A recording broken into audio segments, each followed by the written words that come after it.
Comic Timing is a proud member of the Comics Podcast Network, bitch. Hey there, folks. My name's Ian Levinstein, and welcome to episode 78 of Comic Timing. Well, there's a little more echo in the room. It's probably because here I am at the brand new recording space, translation, my brand new apartment. Now, because of the move, we haven't really had a chance to record over the past couple of weeks, so my apologies on that. However, I did record this little ditty about 3 weeks back, something like that, with Chris Johnson of the Amazing Spider-Cast. Initially, this was just to test out my brand new recorder, which I did the last couple of episodes of Comic Timing on, my H2 Zoom from, I think, Samsung, if memory serves me right. But, well, we ended up doing an entire conversation, really, about Chris's experiences at the Baltimore Comic-Con. And I figured I might as well release it as episode 78 of Comic Timing to get this one out there. So, hell, why not? We will indeed be back very, very soon with regular episodes of Comic Timing beginning at episode 79. In fact, we're going to have an episode that plays very heavily upon a previous episode of Comic Timing. I was thinking I was going to probably leave this as a surprise, so yeah, that's exactly what I'm going to do. There won't be any forum thread for this. It'll just come out, and hopefully you guys will enjoy the episode. And speaking of episodes, this episode would not be complete without sponsorship, and Comic Timing is indeed sponsored by Heroes Corner over at heroescorner.com. The brand new solicitations for December are up, and in doing so, Heroes Corner has their deals for the month up and ready to go. Now, there is no set special this month with Heroes Corner. However, there's a bunch of books for 75 and 50% off, and I'm just going to name a few here. Black Panther 2, number 1, the premiere of the female Black Panther, is 75% off at Heroes Corner. Regularly going for $3.99, you can get it for $1. So you're saving a lot at Heroes Corner because a lot of the books this month that are new are premiering at $3.99, and, well, they're all discounted at Heroes Corner. So hooray for that.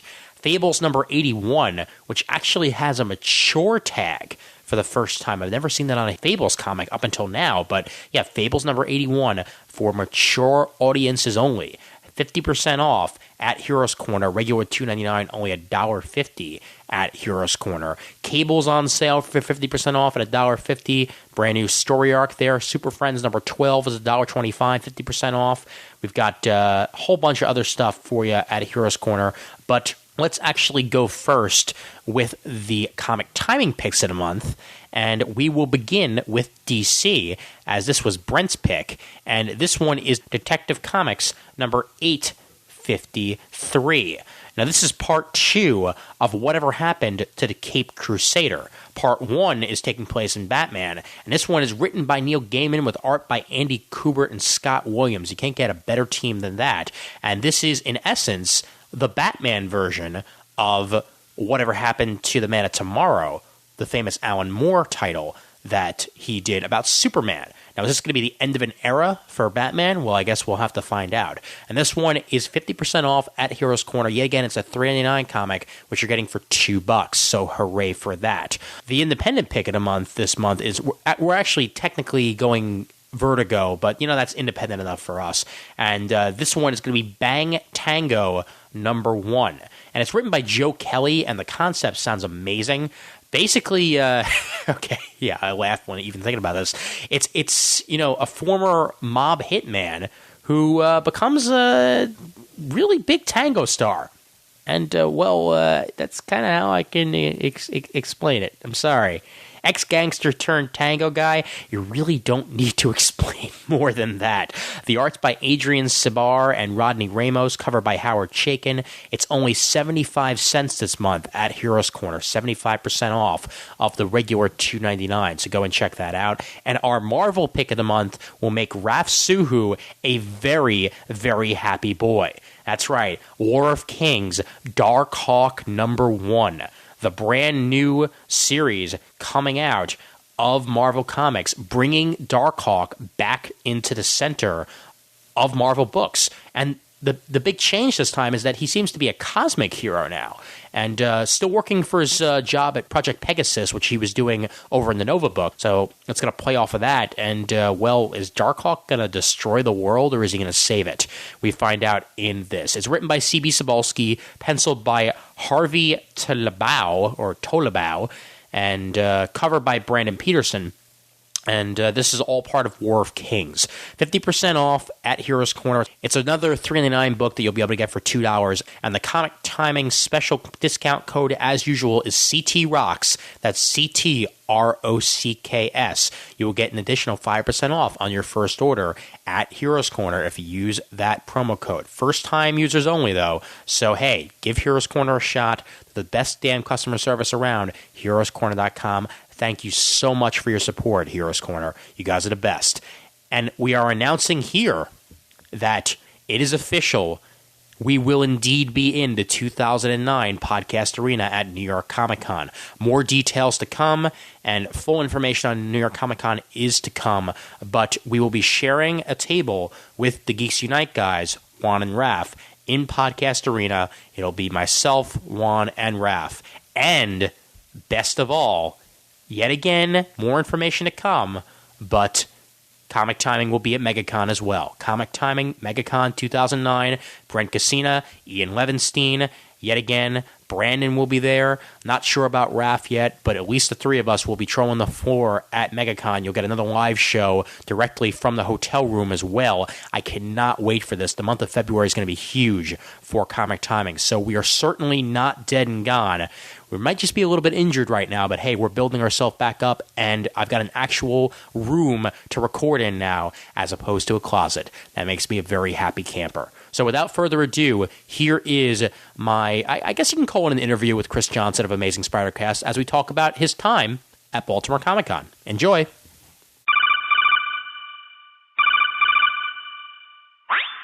How's it going with you? It's going pretty good. College isn't too bad. I have a history paper I gotta do this weekend, though. Oh, lovely. What, American history? No, this is, like ancient Greek and Roman type stuff. Oh, so the more interesting history. One that's Exactly. history as opposed to, 1776. Right. Yeah. I'm so fucking happy because, I finally discovered Amazon Marketplace and I actually started using it, and some fucker just bought my old American history book for $45. Awesome. It's like, this shit is 4 years out of date, and for some reason the guy wants it. So, you know what? If he wants it, by all means, he can go ahead and do it, because I ain't fucking using it anymore. Exactly. Money, money, money. Wherever I can get it, man. Wherever I can get it. So, how's the podcasting been going? Well, I took a little bit of break just because I was transitioning into I noticed. college and all that. I mean, you have a set date when you're going to be getting back in the swing of things, or you're just taking it by ear? Oh, I've already put out the two. There were four that we had in the can before. Okay. I took a break, and I've got two of those out, and I'm going to put the 2-year anniversary show up on Sunday. Oh, okay. All right. That's the one. That's the one you did like 2 or 3 months back, right? Yeah. Okay. And then in the middle of the week, I'm hopefully going to be able to put up the next spectacular Spider-Cast, and then tomorrow, Jen and I are going to be recording our entry for the podcast theme month. Yeah, that's what I did last month. And wait, not even last month. Last night. Fuck, man, I can't even talk right now. Yeah, it's 11:54. I just got home from work a little while ago, so I to say the least, I worked overtime today. But yeah, we recorded last night. The reason that I have the H2 now is because last week we tried to record, and 2 hours of recording got lost. Oh man. Yeah, I know. I never really had this problem with the iRiver before. I had some weirdness going on about a month back where it just all of a sudden shut off, but it was after we were done recording, so I didn't find it big deal or anything. Everything was saved and everything. But we're ending the show. I'm about to do forum comments, and then out of the blue, it just shuts off and it doesn't turn back on. So there was 2 hours lost right there, and I was a little bit beefed, just a little bit. You know, suck it up, breathe in, breathe out, relax. Right. Yeah. You know, don't let it get to me too much. Okay, not gonna cheer up now. Not gonna do it. No. But I mean, we got everybody back for the next week and everything, except for Brent, which was amusing. Did he fall asleep again? No. He didn't realize he had another obligation. He was helping out his girlfriend and a couple friends do some sort of like I think what the fuck was it? I think it was like some sort of like recording they had to do. Of all things, he needed to do a recording, so he couldn't do the recording. But I think they were doing some sort of like special like project for school or something, like actual like video stuff. Right. So they needed his help with that. So instead, I get the bright wisdom to fucking invite Raph and Juan on instead. So it was Raph, Juan, Chad Burdett, and John Carroll. So what catchphrase do we have to count this time? Maverick. Excellent. So, yeah, when Raph and Juan, because I mean they came in about a half hour late because they were recording their own show. So like about 11 o'clock they come on, and the first word out of Raph's mouth was, "You're such a maverick." That's brilliant. Yeah, I totally blame Sarah Palin and everything she stands for. Mm-hmm. But yeah, no, I mean it turned out fun and all that. But I made sure to like stop every 45 minutes just to be on the safe side, and everything came out on that one. But I ordered this on what was it? I think Monday, and it's here already. So I'm just salivating, man. Oh, I bet. Yeah. What do you use to record? I forget. You just use the software, right? Yeah, I use I've got the program I use is PowerGramo. Okay. All right. Yeah. Yeah. That one works pretty good from what I've heard. Yeah, I haven't had any problems with it yet. Yeah, it's not Hot Recorder. Dear God, I sometimes have to wash my brain out with soap, even thinking about the times that we used to record with that piece of crap. Well, I can still remember when I was first starting out and I had my crappy gateway mic and like the one that was built into the computer. Yeah, the one that came with it that couldn't pick up my voice for shit. And Nice. Yeah, well, I'm gonna have to get used to because I mean, like the laptop that I use for all my editing is technically my mother's, so like, I'm gonna be without that. So I'm taking the desktop with me in the move. I'll be saddled to being in one room editing as opposed to sitting at the TV watching Heroes or something like that while trying to edit the show, which will be a little bit of a change. Yeah. Do you use a laptop, or are you a desktop guy? I use a laptop. Okay. Yeah. You're a lucky bastard. Well, I mean, like you can get a decent Dell these days for like $800. Yeah. So I'm thinking like my next paycheck, I might just roll it in there because I'm going to be paying about $650 a month for rent, which is for New York is fucking amazing. Yeah, that sounds like for New York. That sounds like it's like just it's heaven. Yeah. well, that's also because we're in Brooklyn as opposed to the stupid idiots who get it like their small thimble-sized apartments in the middle of Manhattan. Right. Like I mean, we're paying $12.75 a month for a 2-bedroom apartment with a gorgeous view of my old college in the middle of Brooklyn, and that same price is probably barely a studio in Manhattan around 47th Street. Oh man. Yeah. So I think it's probably a good thing that we're staying in the outer boroughs. I would say so. Oh man. So might be reaching a bit, but just a little bit, but yeah. So I mean, I haven't really had a chance to talk to you lately. So, I mean, so how was Baltimore?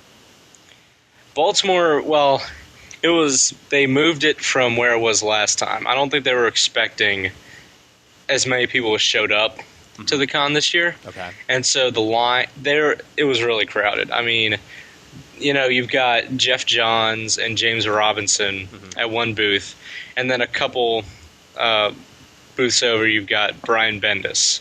Was Jim Lee there too? Oh yes, Jim Lee was there, and his line, they had to move him to the area where they had the check-in and where you got tickets because his line was so long. They had to move him out there. Oh my God! But where? So where was this? I mean, I know the convention center because I went to Baltimore the first time I was around there, and I go to Otakon all the time. Like, was this still in the the one closest to the harbor, or was this closer to Camden? I think it was closer to Camden. Okay. So this was in the main convention center. Or it might have been. I don't know. I think it was. It probably wasn't the main convention center. Okay. Well, It was probably where did you enter? Did you enter directly across the street from Camden Yards, or did you enter farther down the street? farther down the street. Farther Yeah, down the so it's street. probably in the harbor. Okay, all right, cool. Yeah, and that's I think that's the same area they had it the year I was there, but maybe they changed the layout or something. Like, I mean, was it just like one hall? Yeah, Okay. it's just one hall, Mhm. pretty much. And because I remembered when I was there last year, and it seemed, bigger. And then I was hearing people talk about it, and they were like, "Well, they moved the convention space," and I was like, "Oh, well, that makes sense," because it definitely felt more cramped than it did last year. Right. Did they still have the panels on a separate floor like they did the when I was there? Oh yeah, they had it above. I think it was the third floor. Okay. They had Right. the panels. They still had a. I went to the Bendis versus Kirkman panel, which was awesome. That was just brilliant. Did they fight it out with boxing gloves? No, but it was awesome how they started off there. Robert Kirkman was like, "Brian Bendis, fuck you." And then Bendis was like, "Kirkman, fuck you." And it just said fuck you to each other for like 5 minutes, and then they got into it. But there's a great part where Kirkman brought out all these charts to like prove his, to back up his video. Uh-huh. And Bendis was like, these are sales from the internet, right? These aren't actual sales. And Kirkman was like, yeah. And he's like, well, then, these aren't worth anything because the actual sales and the online sales are different. Then Kirkman's like, next slide. And he had online and the actual sales on the next slide. It was brilliant. Oh, that sounds amazing, man. Like, I know that they're best friends. Well, they're not exactly best friends. I mean, they've been close friends for ages, so it's like it's not like their rivalry is anything like real or anything. But Yeah, it got heated at times, but they still, hugged afterwards, So it wasn't like friendships were broken as a result of it or anything like that. it's just more like hug it out, bitch. Yeah. Awesome. When you first walked in, was there a statue of people like sitting like off to the side? No, I don't believe so, no. Okay, because now I'm trying to place like which hall this probably was. Because I mean, I know like the main hall that they had it in. Like directly when you walked in, there was this like little like sitting path, and there were like bronze statues of people like reading a newspaper and like eating fries or something like that. Okay, it was at the Charles Street entrance. The Charles I'm Street looking on entrance. Okay. Yeah, I'm looking at the site right now. Okay, then yeah, that probably is the same area that they had it before. It's just maybe.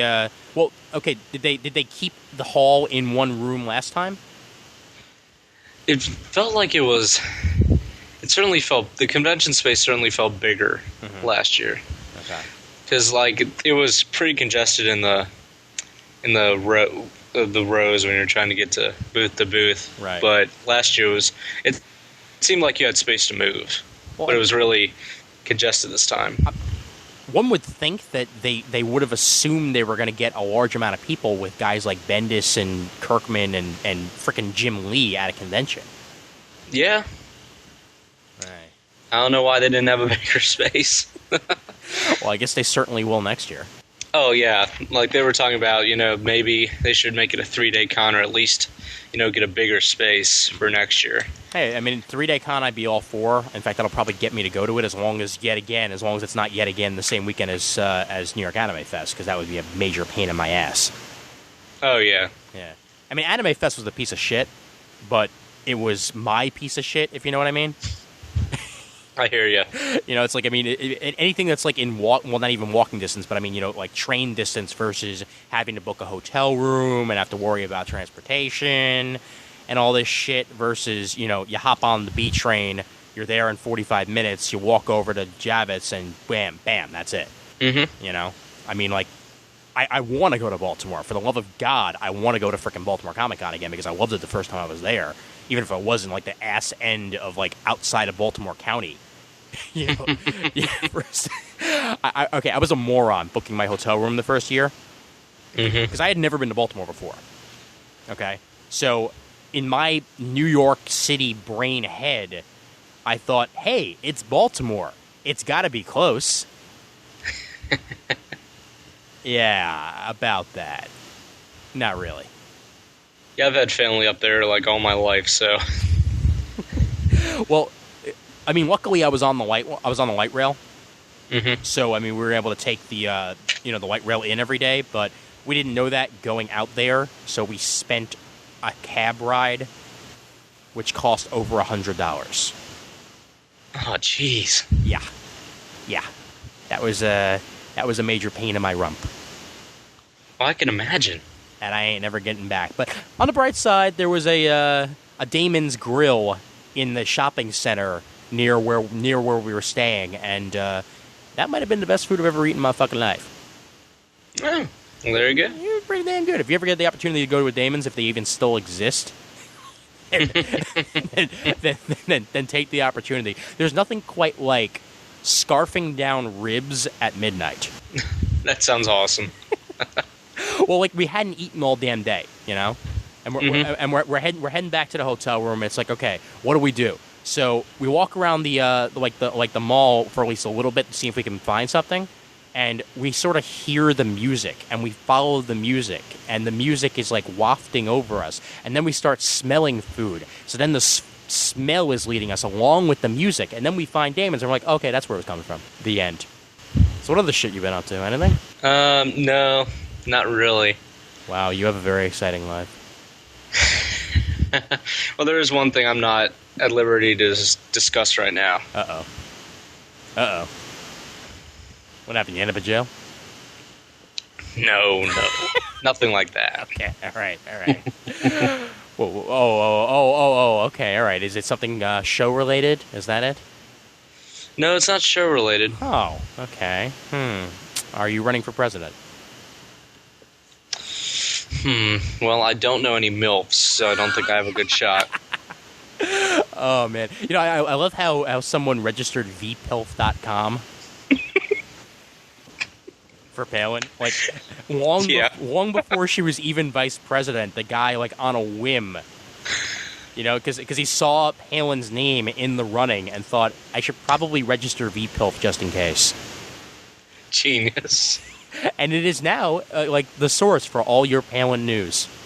Well, of course. People aren't going to search for Sailor Palin. They're going to search for VPILF. Come on. Exactly, because that's what she is, whether we like it or not. Oh, damn. See, now you got my head running, man. About you're not at liberty to say. That's very, very political of you. All right. Well, if and when you can say, let me know. I'll be sure to. Okay. Cool. So, yeah. I mean, you want to chat a little bit more about your experience? I mean, you get any sketches or anything like that? I got one sketch, met a couple people. Well, got a ton of swag. So. Well, who did you meet? What did you swag, and what did you sketch? Well, I think the highlight of the con was meeting Darwin Cook. Because he's just an absolute genius, in my opinion. Yes, and he's an absolute new frontier. That's true. You know, it's midnight when I'm making corny jokes like that. Oh, I know all about. I know all about making corny jokes at midnight. Trust me. Yeah. Likely story. So, you talked to him about anything in particular, or just? No, I just told him that I really enjoyed his stuff, and he was really cool because he was actually sick, and he wasn't doing any sketches or anything, but he was still signing. That's cool. Which I thought was just awesome of him. Yeah, that's really nice of him. Yeah. Well, I'm glad you didn't go Chris Farley on him. Yes. Hey, Darwin. Remember when you drew New Frontier? That was awesome.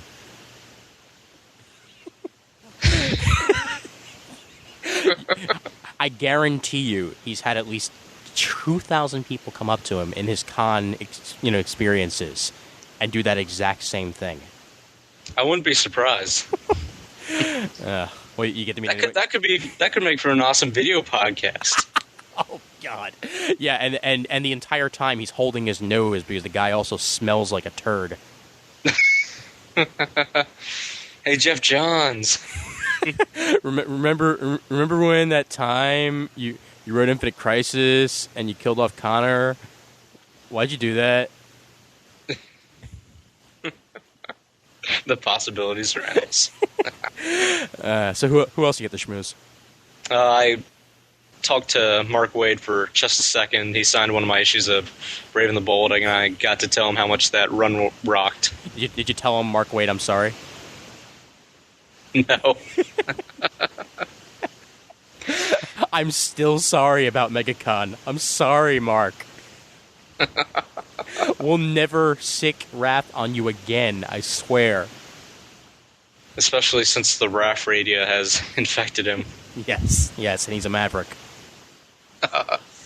Indeed. He's just a maverick. Yeah, certainly. You know, Palin's like the closest thing to Canadian you can get without being Canadian. Aren't you so happy she's not Canadian? Hey, my co-host is Canadian. Yes, yes, that's why I'm saying. For your co-host's sake, aren't you happy that Palin is not Canadian? Good point.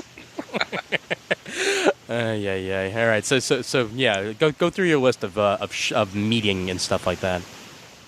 All right. Well, I got to meet Eric Powell again, who does actually my favorite comic book on the stands. Period. The Goon.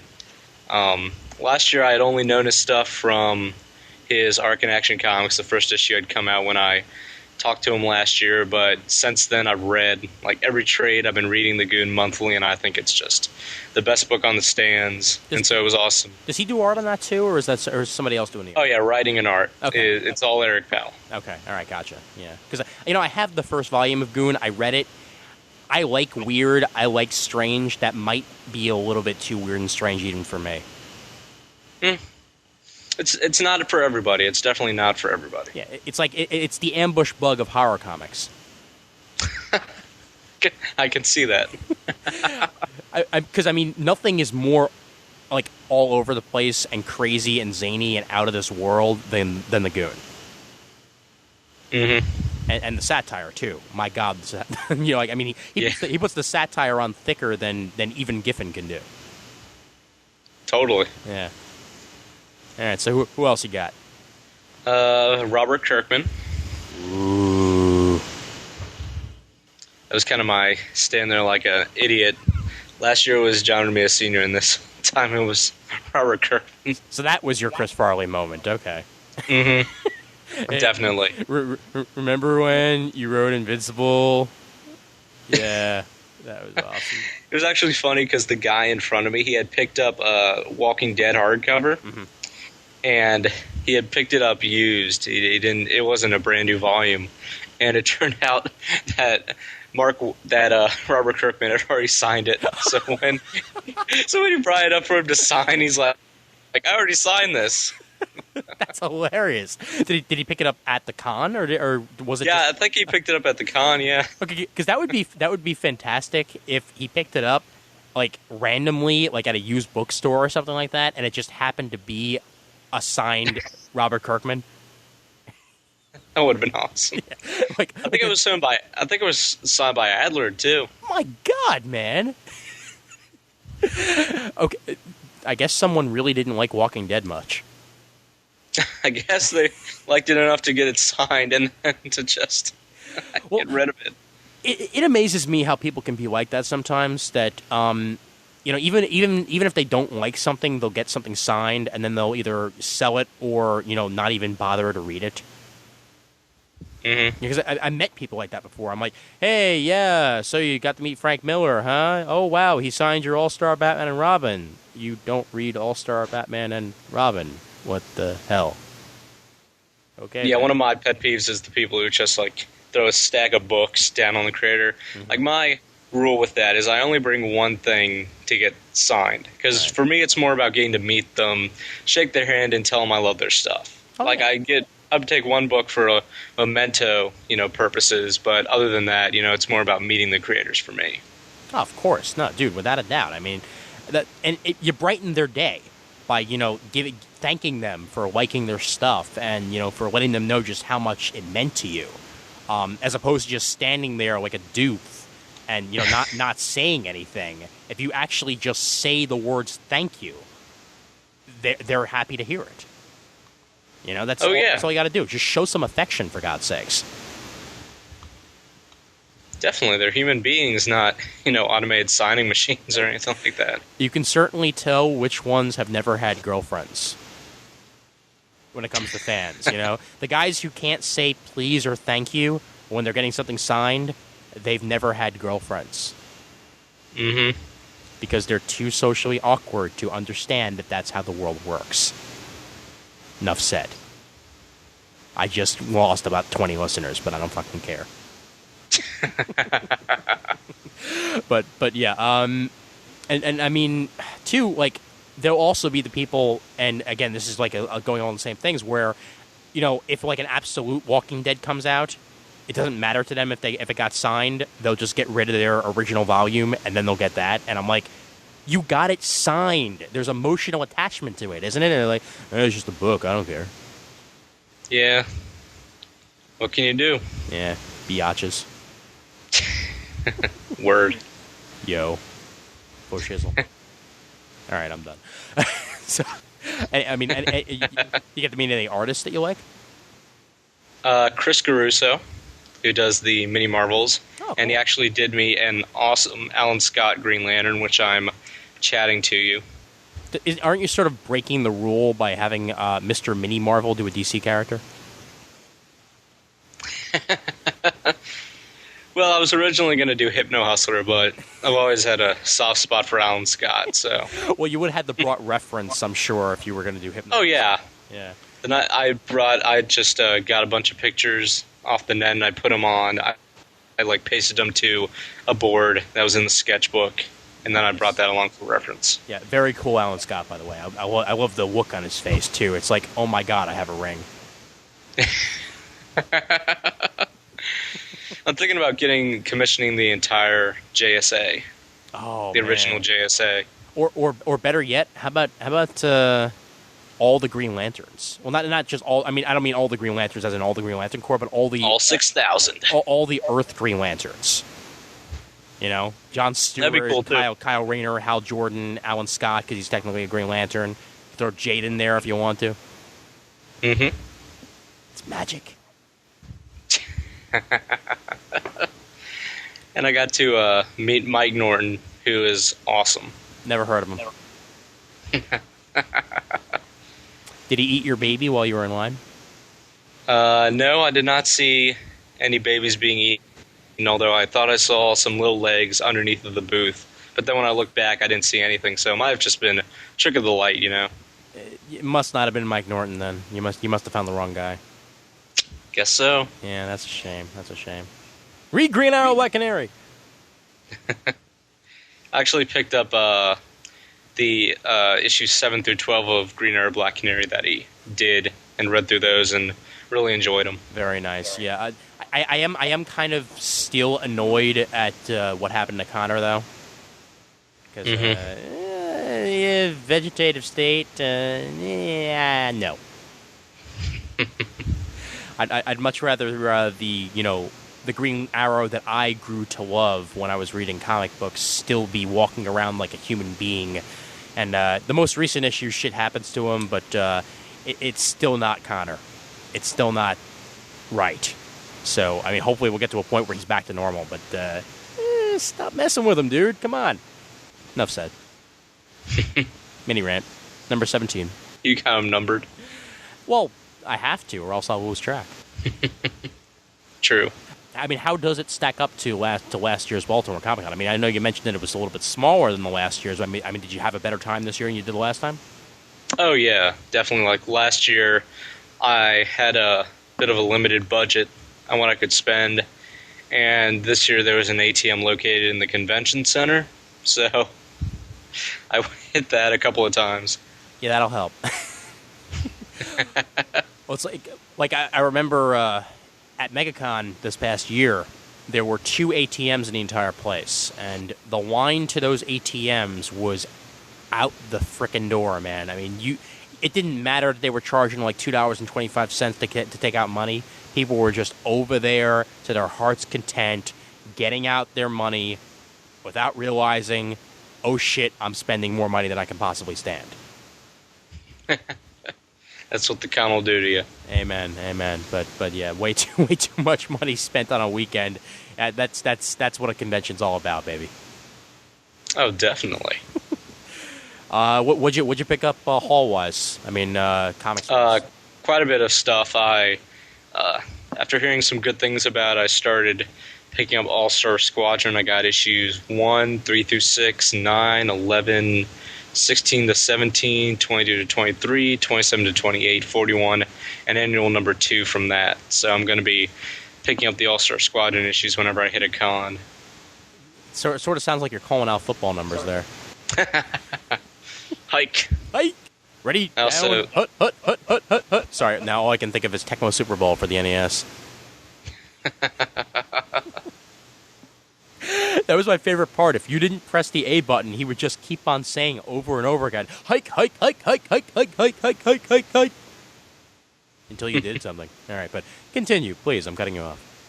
I hit up the Tomorrow's booth because I love their products. I'm reading the All-Star Companion right now and really enjoying that. And I picked up issues 4, 45, and 74 of Alter Ego magazine. Oh, cool. Okay. Were they anything in particular that you were interested in, or just because they were there? 4 had a double feature on the Golden Age Hawkman and Flash. 45 had a focus on the Golden Age Sandman. And 74 was their tribute to Stan Lee. Very cool. Good reason. And then I just... yeah, I already picked up the Right Now tribute to Stan Lee, so I picked up the Alter Ego one as well, just to have both of them. Cool. Excellent. So, yeah, I mean, I think you came out pretty good, pretty snazzy. And then I got they have a lot of, half-price trades and stuff. So...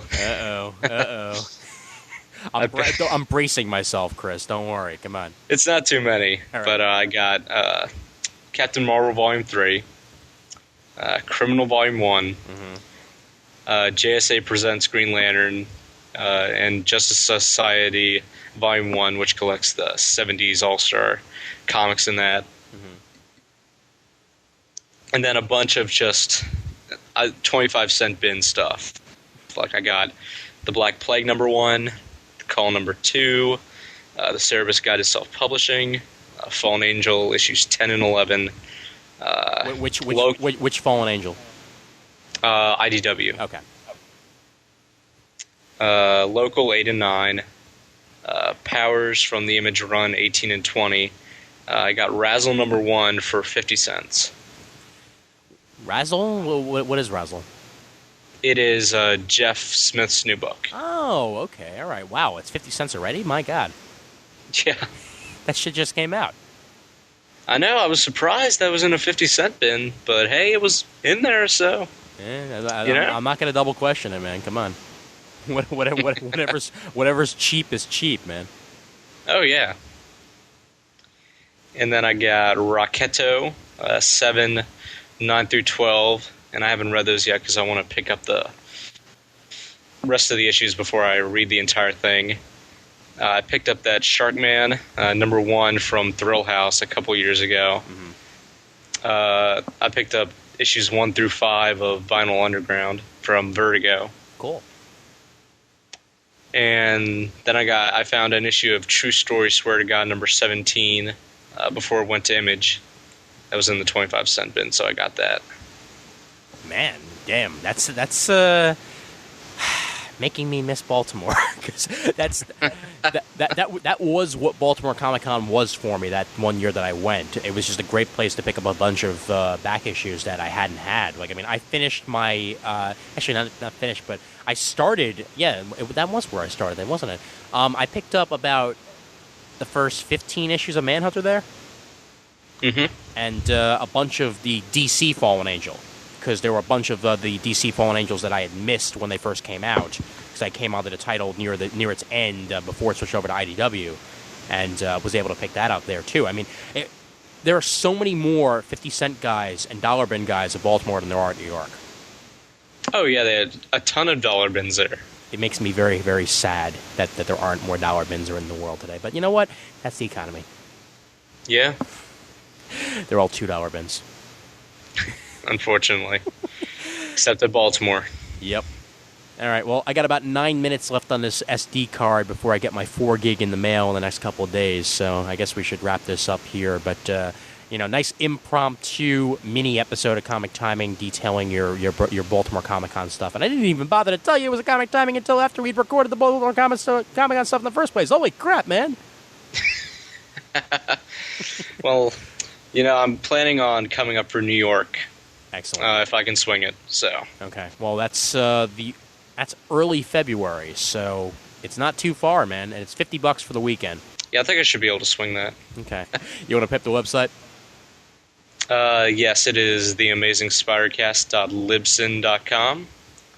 And we had a little bit of a hiatus going, but now we are back in business, getting ready to finally release our 2-year anniversary episode. And then we're going to contribute to the Politics in Comics theme month for comic podcasts. And we're going to be taking a look at an arc from issues 116 to 118 involving mayoral candidate. And it is actually a reprint with a few additions added of the first issue of the short-lived Spectacular Spider-Man magazine from the late 60s. Whoa, my God. And the ending makes no sense at all. So I just thought it would. It's tied. It's kind of tied into politics and comics, and it just seemed like a fun story to just talk about. And plus, Jen has been more into the current era of Spider-Man. Has been getting more into the more Silver Age and Bronze Age type stuff. So it's really cool. Because I'm a Silver Age nerd, so it's cool to introduce Jen to this older stuff. Well, like any good Bronze Age comic book, it makes absolutely no sense. That's what I've learned, man. Like reading some of those early Fantastic Fours, I'm like, what the hell were you smoking, Lee? But yeah, definitely check out Amazing Spider-Cast. Good to have you back in the fold. Oh, well, it's good to be back. All right, and just in time for me to leave for a little bit, so go figure. But yeah, you're hearing this probably as I'm moving my stuff into my dorm room.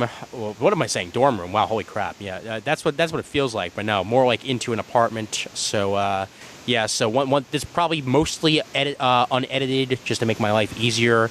And we'll be back with regular Comic Timing soon. So before we head out, one more time, this episode of Comic Timing is sponsored by Heroes Corner over at heroescorner.com. We got plenty of discounts this month at Heroes Corner, but let's just give you the Comic Timing picks of the month for the ending here. As part of the Review Corner, we got ourselves Detective Comics number 853, part 2 of Whatever Happened to the Cape Crusader with Neil Gaiman and Kubert with Scott Williams. 50% off retail. Heroes Corner price of $2. Retail $3.99. War of Kings, Darkhawk number 1, 50% off retail. Hero Corner price of $2. Regular $3.99 yet again. And Bang Tango number 1, 75% off retail. Only 75 cents on Heroes Corner. Retail of $2.99.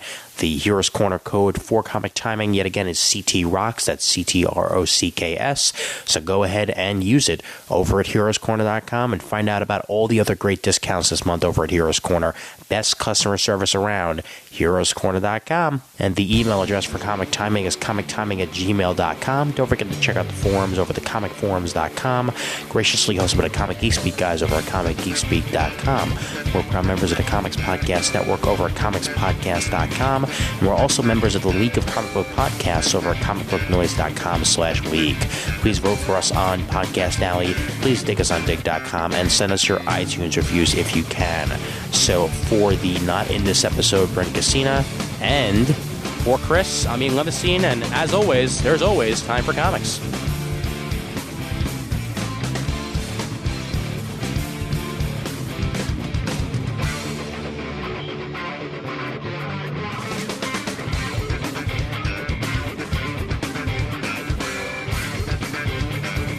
Hey there, folks. My name...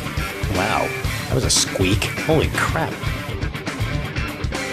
It's another $3.99. Wow, it's just me and I'm already screwing up.